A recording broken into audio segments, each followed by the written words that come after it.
Welcome to this video about advanced Figma tips and tricks. Can be styles. You can save images as a style through the fill menu just as you would with color. You can now fill any shape including text with that fill. Using color names. You can type in color names into your text fields and it will be applied as a fill. Probably nothing for a final brushed up UI design, but really handy for some quick testing.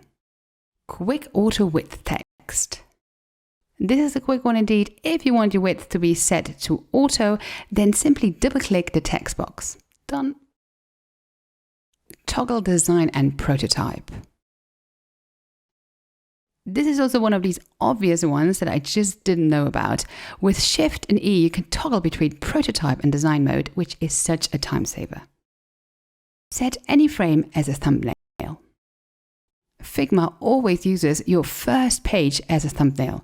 If you want to set another thumbnail, simply click any frame that you set up, right-click and select Set as Thumbnail. Hide cursors of others. Don't want to see all your coworkers floating around a shared file? No problem. Simply press Alt, Command and /. You can also go to the menu via Menu, View and multiple cursors to set this. Use percentage for line height.